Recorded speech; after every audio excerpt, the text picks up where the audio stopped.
Hello, welcome back to our channel. We wanted to make a video about different things in Tbilisi that are different than they are in America. Yep, culture shocks and other strange things that we have noticed. Yeah, we've been here for like a month and a half now, so I think we have a pretty good list. And if you're interested in moving to Tbilisi or visiting, maybe some of these tips can be helpful to you. And you will certainly notice them like either immediately or in the first week or two that you arrive. Let's get right into it. The first most obvious thing that you will find about Tbilisi is that most of the buildings are like unmaintained, they're like ripped up, there's cracks in them. Basically every single building in Tbilisi could use a new coat of paint. A big part of the whole appearance of things, I think, is that they don't seem to do anything about graffiti here. Yeah. So there's like a lot of graffiti, as any typical city would have. But I haven't really seen any attempt to cover it up anywhere at all, actually. The way people treat their house or their building or whatnot is that the outside, who cares? And then on the inside is where they put all the effort. Yeah, it's definitely different coming from America, because I feel like if we were to like copy and paste the certain parts of the city into America, you would automatically assume that you were in a not safe area or a more rundown part of the city. That's just kind of more normal here, and just because there's a lot of graffiti or it maybe looks a little run down, that doesn't necessarily mean it's not safe here. Yep. Another thing that I have noticed is the names of businesses. They are very blunt here. Yeah, well, the names especially, you know, like your examples here, Paul, Brunch, Quesadillas, Macaroni, Goodwill. Those are all real businesses that we've gone to. Yeah. And actually, I think we like all of them. I listed Goodwill, though, because that's an American name that we know of, but Goodwill here is actually like the best grocery store. It's just funny to say that, like, oh, we're going to Goodwill. Yeah, we love going to Goodwill. Yeah. Great. Another thing that I noticed, in America, if you need a bathroom, it's pretty easy to find because there will be a bathroom sign somewhere. Like, there's like a million bathroom signs sometimes. Here, the bathrooms are hidden. There's no signs at all. No signs at all.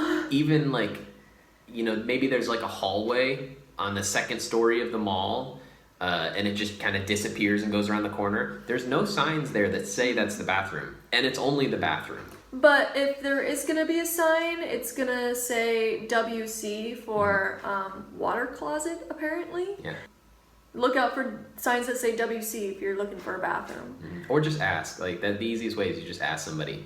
Another thing that is different, related to appearance, is the street dogs here.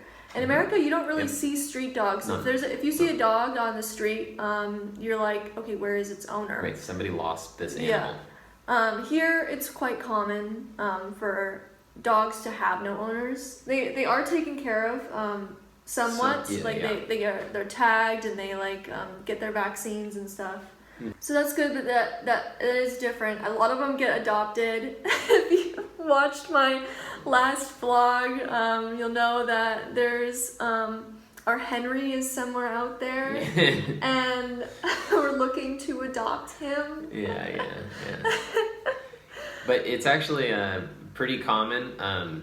Actually, it's more than pretty common. It's like standard procedure. You see a dog that you like, if it's got a tag and it's a street dog, like people just feed it or call it over and just scoop it up and leave. Like, you just take the dog. Yeah. Now this point, it felt way different when I first came here, but I don't feel it as much now. And that would be the modesty and the, like, in terms of the fashion of what people are wearing here. Like in America, it's really, really common to see girls in crop tops and stuff, and you don't really see that as often here. It's kind of more rare, I would say, to see a girl in a crop top. But at the same time, you know, I go to a dance studio and everyone wears crop tops there. But like, you know, I feel like in the dance studio, I'm fine, but as soon as I leave the dance studio, I feel like awkward to be walking around in a crop top. The most common fashion, at least when it was warmer, was like kind of flowy dresses or jeans. Yeah, people were wearing jeans and it was 90 degrees outside. Yeah, that was surprising to me. So our next point is the homelessness here. I do notice that there are a few like people on the side of the street asking for money, but I don't really notice very many homeless people in general. Like at least compared to where we came from before. I haven't. I don't know if I've seen a homeless person. Yeah, I don't know. We haven't. Because like the people. So there's people that are begging. And people who sometimes will come up to you and like ask for money, especially if you look different, they'll come up to you and ask for money. And they might have been homeless, but I don't know. Yeah, we don't see any tents or tarps or anything like that. And then there's also, there's a couple crises, a couple years back, which resulted in a bunch of displaced people, and a lot of those people were given abandoned buildings essentially as like, you can live here now. And that hasn't changed, so there's still a bunch of people living in like abandoned buildings and that sort of thing. But yeah, they're not, I don't know, they're not in tents on the street, I guess. Yeah, the next bullet point on here is the garbage. So in America, if you're like usually if you live in an apartment complex, your apartment complex will have like its own dumpster, and you go take your trash to your specific dumpster. Your designated dumpster in that location, that's where you take it. And here, it's just you take it to whatever dumpster is closest to you that's on the street. Yeah, there's like street dumpsters. Everywhere, kind of. For instance, at our previous place, it was just like, up the street somewhere on the side of the road. That's the dumpster everyone uses, so. Another different thing, sort of related to appearances, is people smoking here. There's definitely a culture in America for anti-smoking. I mean, I at least have been propagandized against smoking cigarettes since birth, pretty much. Like every single teacher I've ever had was like, "Don't smoke," no smoking. Posters and like pictures of destroyed lungs. Here, everybody smokes. Like 16 and up, like everybody's smoking. Probably younger than 16. So the next big section of different things is the traffic here. This is something we noticed right away. This is an entire section because it's so noticeable. Like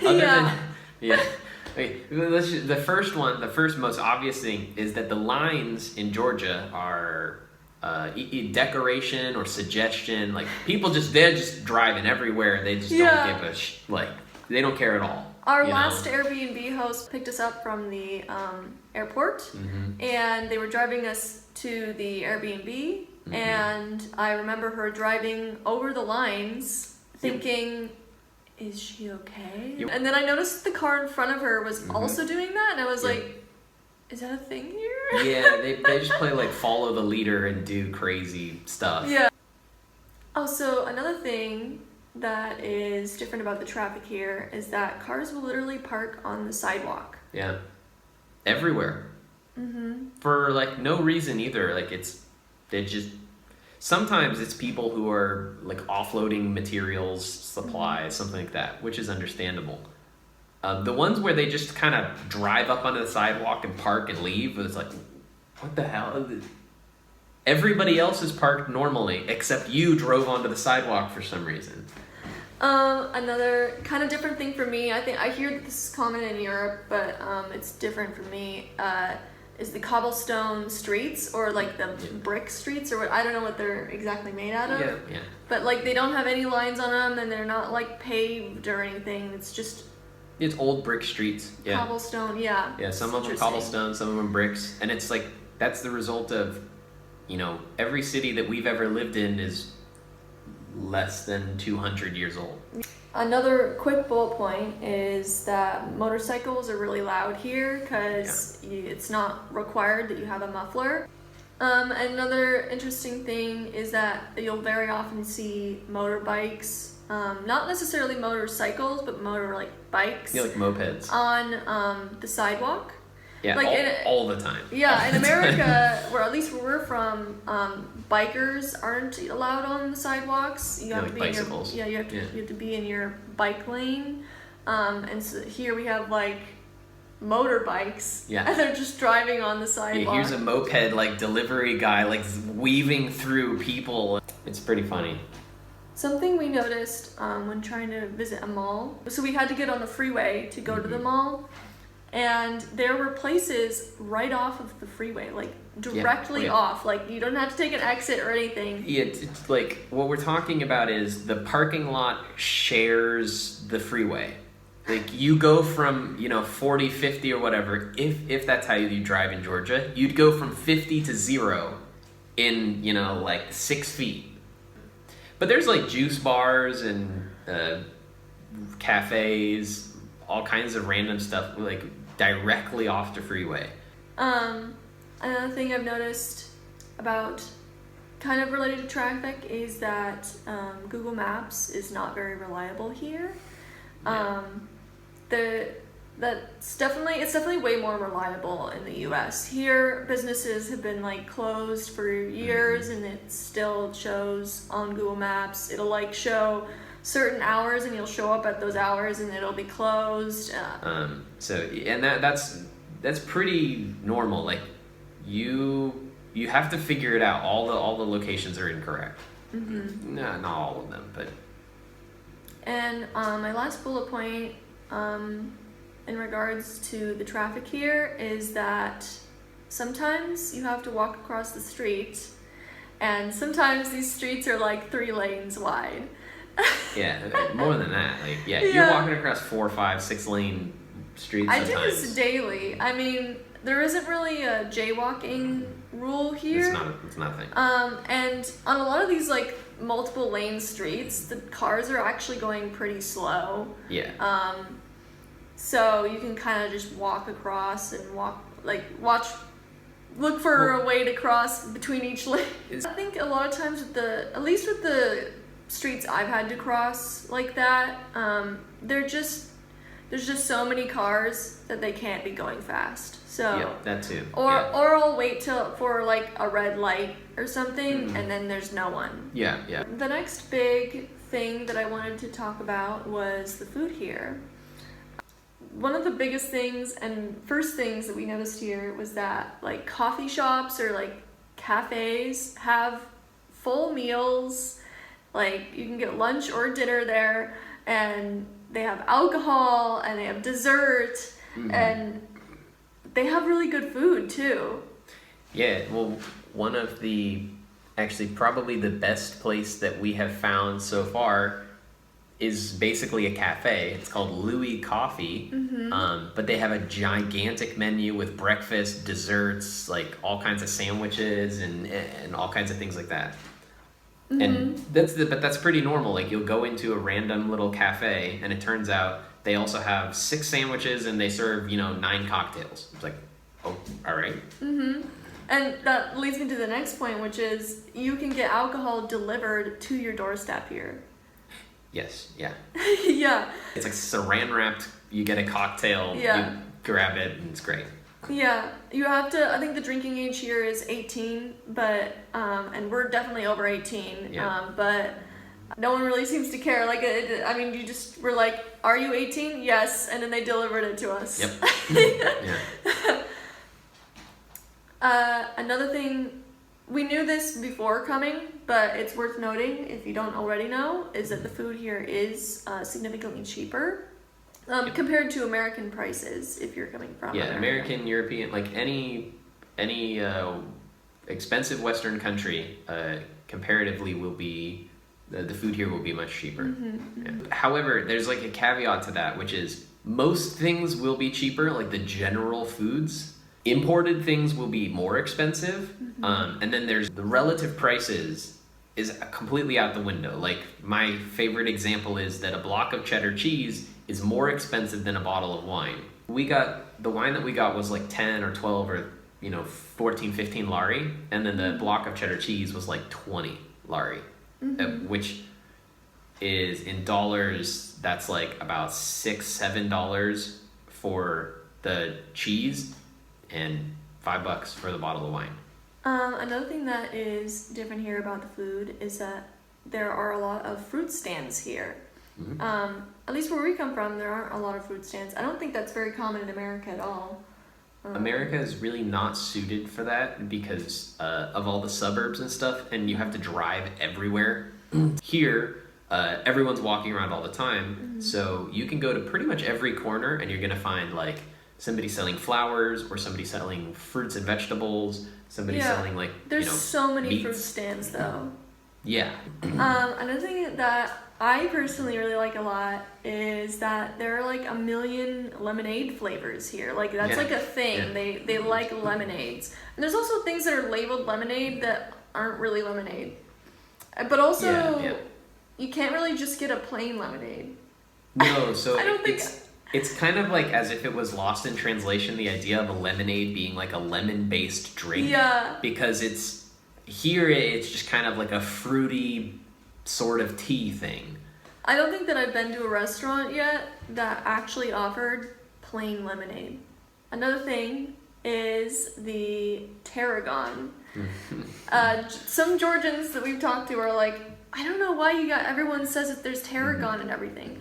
But I swear, like they say that there's like a lot of recipes in Georgia that do not include Tarragon, but comparatively, I don't know, I feel like it's in everything. Comparatively, yeah, sure.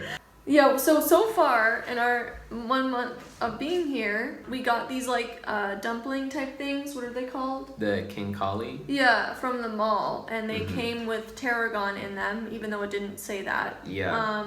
And then I got a Georgian salad, and pretty much if you order anything that's called Georgian, it's just gonna have Tarragon on it. And then, like you said, the sparkling water, it was canned sparkling water, and it was green apple and tarragon flavored. Yep. Anytime that you see a mysterious green spice, it's tarragon. Yeah. And the strangest of all the things is that I had a pickle with my sandwich one time, and I mean, I guess I can't confirm this, but it tasted like tarragon. So, like, it must have been like soaked, pickled in tarragon. Pickled with tarragon. Another strange one is that when you're in the grocery store, you go to the fish section, and there's big tanks that actually have live fish in them, and I think maybe crabs or like lobster too.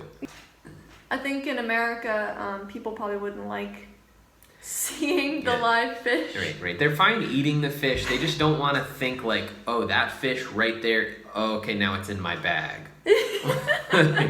And the veggies look different here. Yeah. They look real. Yeah. I feel like in America, they look like they're just meant to be photographed. They only select the pretty fruits and vegetables. Here, you get any of the fruits and vegetables. Another different thing about the food here in Georgia is there is a lot of bread. Oh yeah, bread like everywhere. Bread is essential to Georgian cuisine. Yes. See, the other thing is that there's lots of little bakeries where they sell this Georgian bread. And those are about as common as the fruit stands, actually. So you can get like fresh made Georgian bread like on a random walk. You're like, I want to go get a coffee or something. You walk past the bakery. Sure, I'll get fresh Georgian bread. Why not? Right? It's great. It is so easy to find bread, but it is impossible to find a proper tortilla. Yes, yeah. We have gotten imported tortillas here, but they're like sweet. They're really weird. Yeah, and then we're supplementing that. It's called lavashi, and it's Georgian bread, or it's a Georgian wrap thing, and it comes in two forms. You can get them circular, sort of like a tortilla, or you can get them in these big, like rectangular packages that unfold into like this mega burrito thing. And I believe that they probably work for Georgian cuisine or whatever. Yeah. But when it comes to like making a taco with them, they somehow are simultaneously like they rip easily Mhm. while also being really like tough to chew Yes. through. To bite through them is difficult, and they rip every time you try and roll them or do anything with them. They taste fine. Yeah. Like there's nothing wrong with that, but they're just so hard to handle. Yeah, I'm definitely contemplating learning how to make tortillas. Yeah.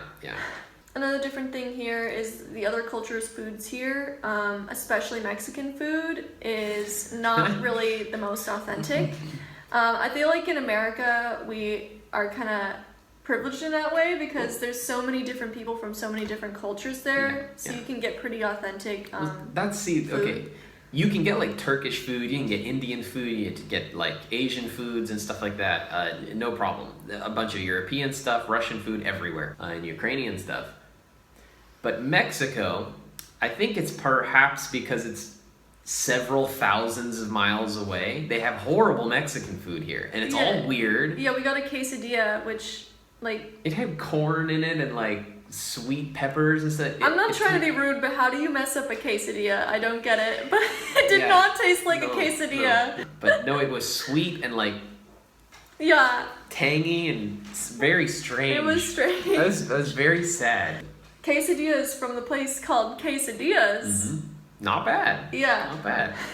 And another thing that's different for us, at least, is the sparkling water here. At least in America, we would get sparkling water every single week, and we were obsessed with it, getting in all kinds of flavors. Here, there isn't really sparkling water. There's only sparkling mineral water. You can get this stuff everywhere, and I like it a lot now. I think it's kind of hard to find different flavors, though. I mean, there's that one brand that we get a lot that has like the 3 flavors, but like one of them's the apple Tarragon. The other one's like peach something, and I wasn't a huge fan of it. Yeah. And so I only really like the cherry pomegranate. Yep. Yeah. You can get a couple. There's like maybe 5 flavors you can get, but no, people just drink like straight mineral water. And I think that regular sparkling water tastes better, in my opinion, but I haven't found it anywhere. No, my theory is that there's no need for sparkling water when you can have mineral water. And since you can get it naturally in Georgia, like from the hills, I mean, I'm pretty sure Borjomi is a town in Georgia where they get the water. Since it's been here forever, they've never had a need for sparkling water or a desire or anything like that. Mm-hmm. So we've realized that this video is going to be absolutely like way too long. So I think we're gonna have to continue with the remaining different things that we have noticed about Georgia in the next video. So we'll do a part 2 on this video. So look forward to that. But the important part, thank you for watching. Like and subscribe.